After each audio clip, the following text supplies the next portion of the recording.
Hello, my name is Kayla Cherry. I am a filmmaker, film fan, film enjoyer, and on this channel, I want to make video essays about movies that I love and the things going on within them. The themes, the ideas, the concepts, all that gritty, messy, analytical stuff. And for this video, I will be talking about the costuming choices of designer Jean Paul Gaultier in the 1989 film The Cook, the Thief, His Wife, and Her Lover, directed by Peter Greenaway, and how these choices connect to the idea of the reclamation of female sexuality. So, let's get started.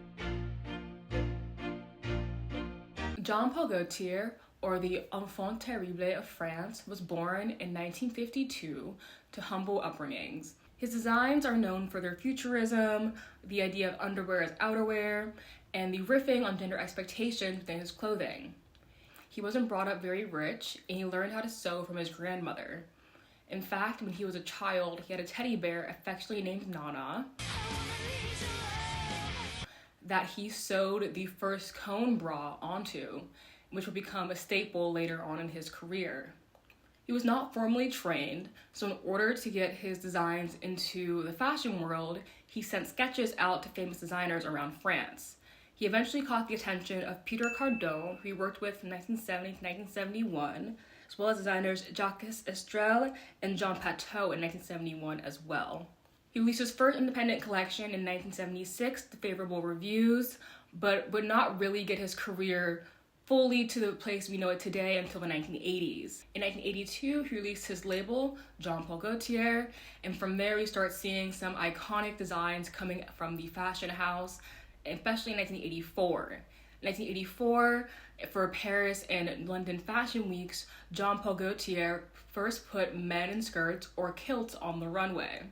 In the same year, he also released his cone bra design, which would most famously be seen on Madonna. Vogue at the time described Jean Paul Gaultier's designs as a motley fusion of punk plifferings, Latin sophistication, and B-movie anecdotes. Nita Rollins in 1995 wrote for Cinema Journal in her essay, Greenaway-Gaultier, Old Masters Fashion Slaves, Gaultier's designs are reflexive high-low creations whose components trend towards bricolage. His fashions are knowingly defiant in their social and sexual improprieties, with their extensive science fiction, cartoon, and soft porn evocations, are enough to shock in an already outlandish industry. He went on to release many other brands under the JPG umbrella throughout the 80s and 90s, and was creative director for Hermes in the 2000s. He's also done many other creative pursuits, such as hosting the television show Eurotrash, putting on a cabaret about his own life, and most importantly, costuming for films, including The Cook, the Thief, His Wife, and Her Lover, directed by Peter Greenaway. Peter Greenaway was born in 1942, 10 years before Jean Paul Gaultier. His films deal with the themes of sex, death, and physicality, or how people move within the environments that they are a part of. He was born in Wales, but his family soon moved to London and then would move to Essex later in his childhood and adolescence. He went to art college and trained as a painter with a special interest in Baroque and Renaissance painting, before working as a muralist for a few years. After this, he went to work for the Central Office of Information for the UK as a film editor and director for many years. Essentially, this was a government job, as the Central Office of Information was the marketing and communications department for the UK government. So he worked for the government. Not very glamorous when it comes to directing and editing. And during this time as well, he began making experimental shorts. This was in the mid-60s. His first was called Train in 1966, about a train coming into the station behind his workplace, which is very similar to The Arrival of a Train from 1996, about a train coming into a station. His first film was released in 1980, and it was called The Falls, and it follows a group of victims from what is described in the film as a violent, unknown event. So, there's that for you. He continued to release films throughout the 80s, his most famous ones being The Droughtman's Contract in 1982, Drowning by Numbers in 1988, and most importantly, the cook, the thief, his wife, and her lover. The Cook, the Thief, His Wife, and Her Lover came out in 1989. It follows a crudely mob boss named Albert Spica, who has taken over a French establishment called Le Hollandaise, and he is abusive to everyone in his circle, especially his wife, Georgina.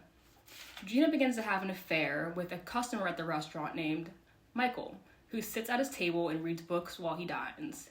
They begin their affair in the bathrooms and then move to the kitchens, aided by Richard, the chef at the restaurant who hates what Albert has done to his establishment. The film is known for its production design elements, including its use of brightly colored backgrounds for each setting, a bold red for the restaurant, a stark white for the bathroom, and a brooding green for the kitchen. It's also known for its cinematic style, as the camera swoops and pans to show the vastness of spaces in a painterly way, which is even more emphasized by the use of the Banquet of Officers of St. George Militia, painted in 1616 by Frans Hals. The painting shows a group of Dutch noblemen who, after fighting and defending their country, are signing some paperwork. Albert and his gang are meant to emulate this painting, but as gross subversion. Power used to be dignified. You used to have to fight for your country or provide for your country in some way in order to gain power, wealth, and status. And it shows how power has been denigrated in the hands of brutes like Albert. The themes of the film are sex, repression, and power. And the film works to show how power structures are working to repress our natural selves and desire for expression. In using sex, the film makes the act metaphorical of breaking this repression and reclaiming power for oneself. The film does have a political slant to it, as Peter Greenaway tells Brian McFarlane in 1990 for the magazine Cinema Papers. The film is a very angry one. The political situation that currently exists in Great Britain under Mrs. Thatcher is one of an incredible sense of self-interest and greed. Society is beginning to worry entirely about the price of everything and the value of nothing. And there is a way in which the cook, the thief, is an exemplum of consumer society, personified in the thief, Albert Spica. He is a man who is thoroughly despicable in every part of his character. He has no redeeming features, and is consumed by self-interest and greed. However, I don't wish the film to be seen particularly as an anti-Thatcherite essay. It is a film I hope works on a more personal level, as well as in terms of late 1980s politics and social conditions, which have much wider overtones.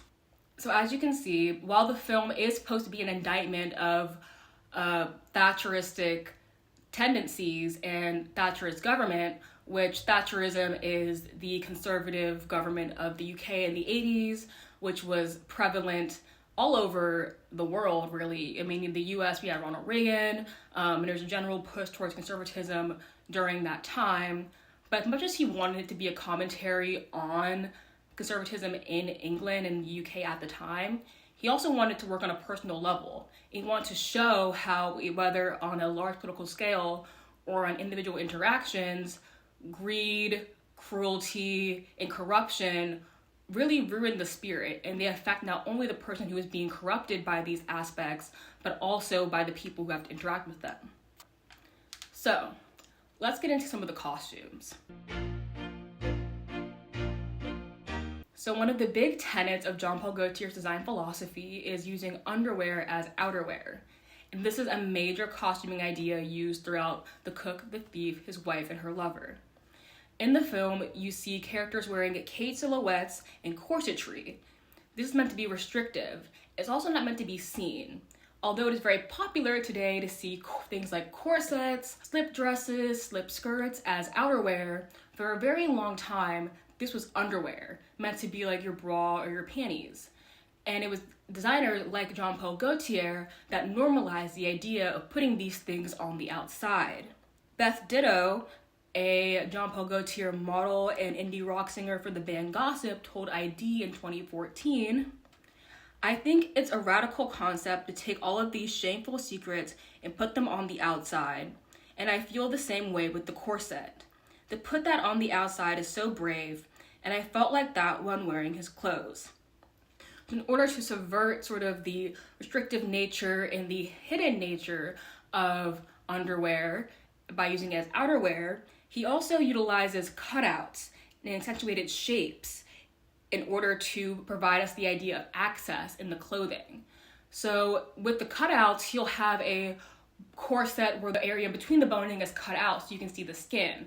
Or he'll accentuate body shapes. He will up the cleavage, he will thin out the waist. He'll do these things in order to make these pieces of clothing that originally were meant to be seen as burdensome and not meant to be portrayed publicly as something that is accessible, something that can be got into, and something that can be open. And that access in the film is equal to sex. And in this film, sex is equal to freedom from oppression. A writer for days describes Georgina's outfits as glamorously covetable markers of status, but have been shaped with brutal bodily strictures, sex and death in mind, fitting her contradictions. Ostrich feathered hats, bodysuits and dresses paneled into cages of bondage-style straps, boots, tight-fitting forms that grip like corsetry, transparent lingerie, stockings and tightly furled, slicked-back hair with whites and reds against black, black, and more black. So it is very clear by this description that Georgina's dress is very opulent, it's very luxurious, it's very rich-looking, and that is by design, literally. But in this case, the opulent dress equates her to being a trophy wife.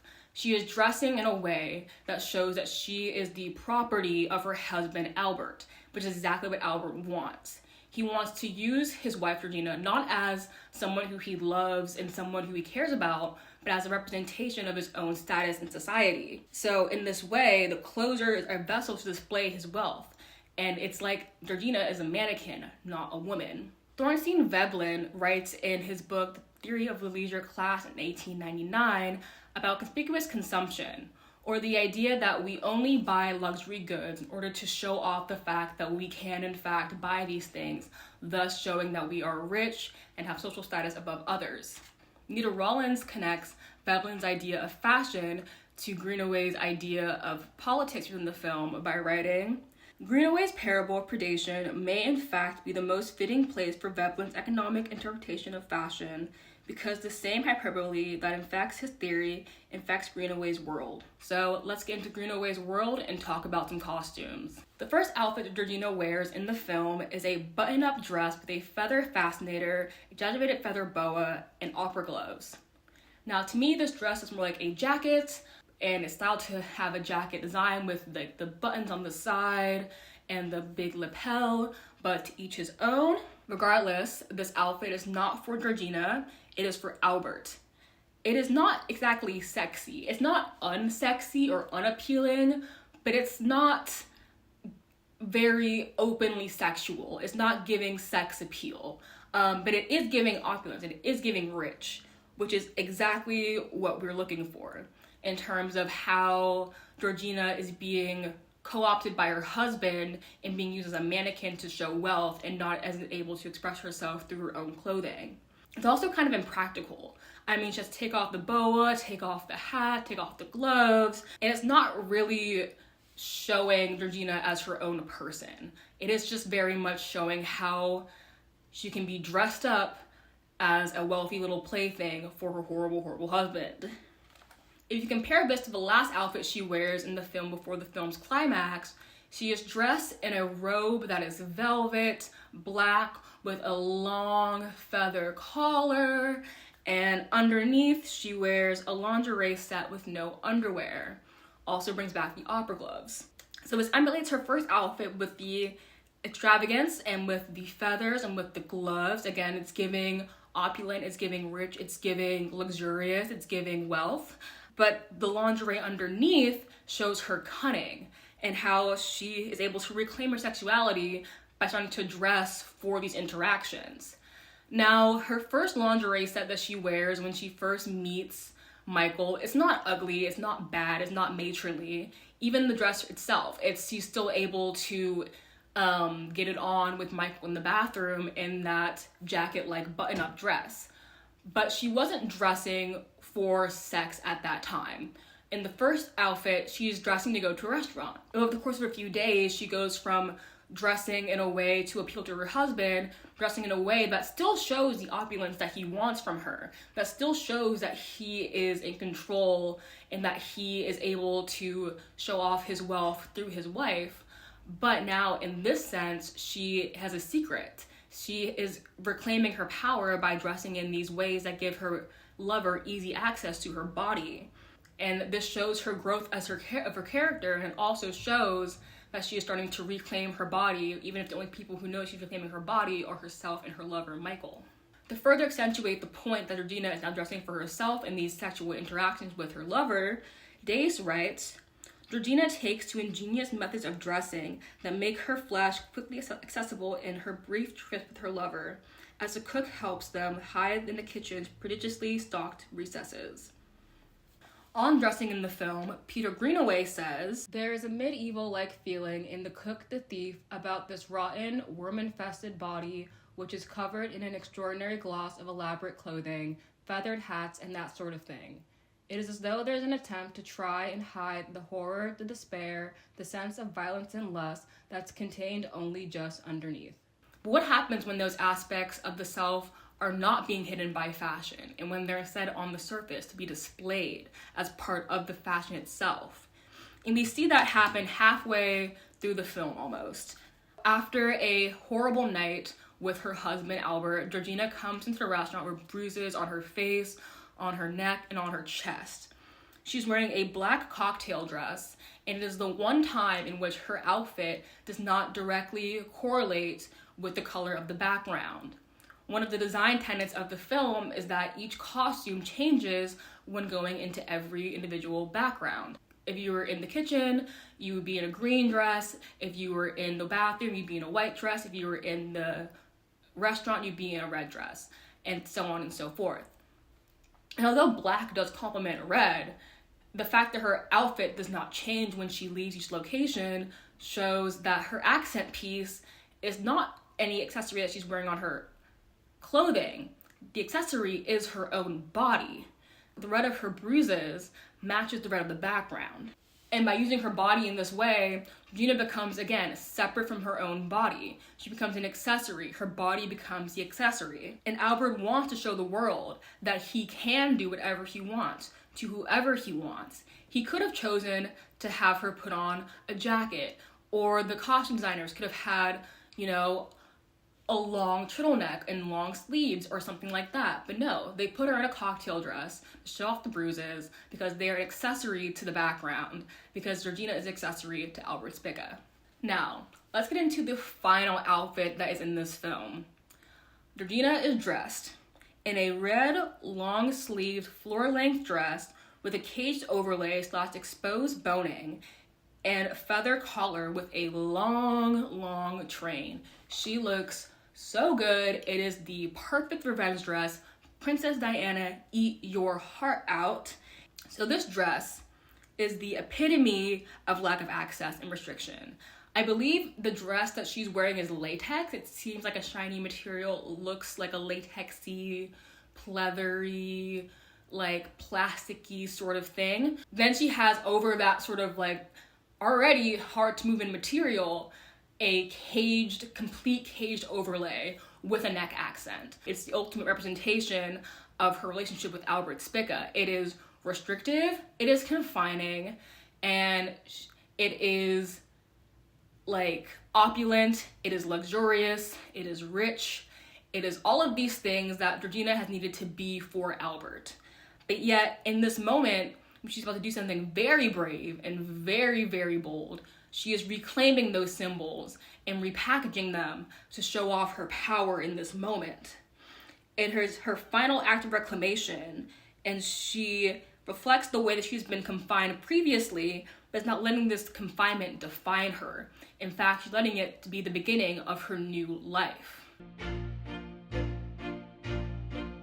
So my final thoughts on Jean Paul Gaultier, The Cook, the Thief, his wife and her lover, and reclamation of female sexuality are that the costumes in the film represent the reclamation of female sexuality from within oppressive patriarchal systems. And they do this by using underwear as outerwear to represent the relationship between restriction versus access. In this film, access is equal to sex, and sex is equal to personal freedom. The film also separates the body from the person and uses it as a display of wealth, power, and control, which is able to be subverted through Georgina's journey throughout the film, from having an affair to having her affair in shambles to then getting her final act of reclamation and revenge over this awful, horrible husband of hers.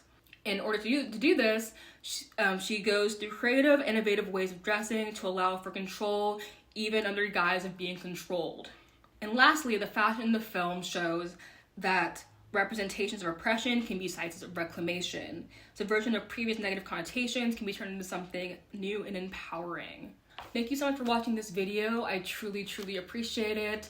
I plan to make more videos in the future, maybe less fashion related. I just had a really strong inclination to write about the fashion in this film, especially since everyone talks about Jean Paul Gaultier's Fifth Element costumes and never about these, and I think these are really incredible and really important. And yeah, so if you like this video, make sure to stick around. I will have more things in the future, more film analysis, video essays, and things like that. Have a great rest of your day. Bye.